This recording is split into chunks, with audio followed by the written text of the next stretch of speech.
कौम रस अपना सबसे बड़ा फंक्शन जो है, वो अपने उनका शहर जो था अस्फद यार उसमें मनाया करते थे।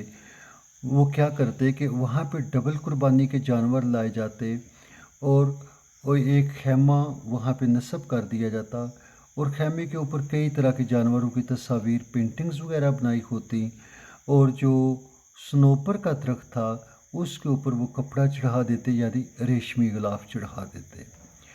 फिर वो जानवरों को ज़िबा करते और उनका गोश्त जो है वो देवताओं की बींट दरख्तों की बींट चढ़ाते और जब धुआं हो जाता तो फिर वो चीखो पुकार करते और दरख्त के सामने अपनी मुनाजात करते। तो शैतान उस दरख्त को ज़ोर ज़ोर से हिलाता और उसके पीछे से आवाज़ देता, मैंने तुम्हारी आवाज़ सुन ली, मैं तुम्हारे गुनाह माफ़ करता हूँ और मैं तुम्हारे ऊपर अपने करम और फजल की बारिश रखूँगा, तुम मेरी इबादत करते रहो। उसके बाद वो जानवरों को भूनते, गोश्त खाते, शराब पीते और अपनी जो है वो बदमस्ती में मस्त रहते। हज़रत खंज़ला जो थे उनका तल्लुक़ याकूब बिन इसहाक बिन इब्राहीम के औलाद यहूदा की नस्ल से था। तो ये हज़रत खंज़ला जो हैं वो अपनी हकीकत पसंदी और सच्चाई के लिए इतने मशहूर थे कि लोग इनको सादिक कहा करते थे। तो वो उनके पास आते हैं असहाब रस के पास और खुदा के दीन और उसकी तौहीद की तरफ दावत देते हैं। तो काफ़ी देर तक नबी उनको अल्लाह की तरफ बुलाता रहता है मगर वो उनकी बात नहीं मानते हैं, उनकी बात सुनते नहीं हैं। तो अल्लाह ताला से वो उनके लिए बद्दुआ करते हैं कि या अल्लाह इनको कोई अक्ल तो दे। तो ये होता है कि अल्लाह ताला उनके ऊपर एक परिंदा मुसल्लत कर देता है जिस परिंदे का नाम अनका है। ये एक बहुत बड़ा हैवी परिंदा है जो उनके बच्चों को उनके सामने उठा के ले जाता है, उनके सामने उनके बच्चों को चीर फाड़ के खा जाता है और फिर कौम जो है वो बेबस होती है उसके सामने। तो वो हज़रत खंज़ला को कहते हैं, अपने खुदा से कहो अगर उसमें ताकत है कि हमें इस परिंदे से निजात दे दे तो हम उस खुदा को कबूल कर लेंगे। तो हज़रत खंज़ला दुआ मांगते हैं तो एक दिन आसमान से बिजली कड़कती है, चमकती है और परिंदे पे गिरती है और वो परिंदा ख़त्म हो जाता है।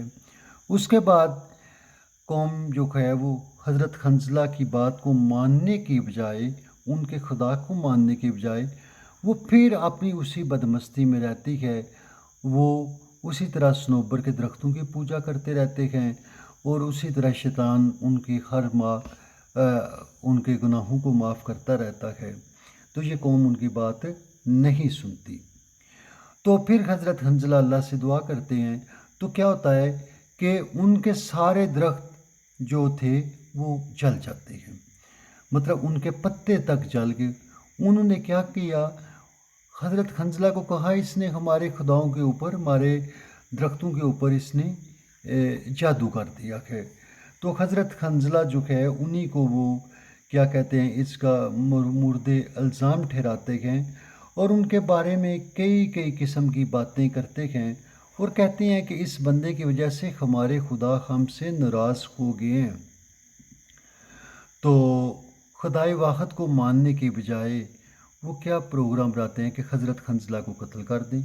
तो उसके लिए वो एक कुआं खोदते हैं, हत्ता कि ज़मीन से पानी आने लगता है। फिर वो लोहे की बाल्टियों से पानी निकालते रहते हैं और फिर क्या करते हैं, हज़रत खंज़ला को सर के बाल उसमें कराते हैं और उसके ऊपर सारी कौम पत्थर डाल देती है और हज़रत खंज़ला उनके सामने मुनाजात तो उनको रिक्वेस्ट करते हैं कि आप हमें निकालो, मगर कोई उनकी बात नहीं सुनता। वो इंतहाई ज़ालिम लोग हैं।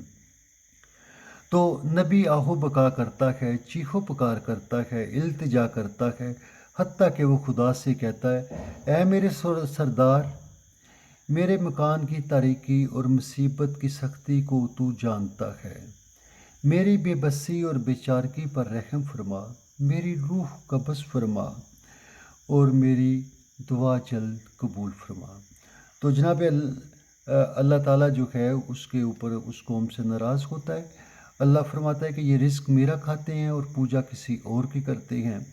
پھر کیا ہے کہ جبریل کو حکم دیا جاتا ہے کہ اس قوم کو تباہ کر دیا جائے۔ پھر یہ ہوتا ہے کہ ان کے اوپر ایک سخت تیز ہوا چلتی ہے، سرخ آندھی آتی ہے، تو زمین گندک کی طرح ہو جاتی ہے۔ آسمانوں سے بادل کڑکتے ہیں مگر بادلوں سے آگ برستی ہے، اور زمین پہلے ہی گندک جیسی ہوئی ہے، ہر طرف آگ ہی آگ پھیل جاتی ہے، ہوا اس آگ کو بھڑکاتی چلی جاتی ہے، حتیٰ کہ یہ پوری قوم جل کے مر جاتی ہے۔ Thank you, have good time.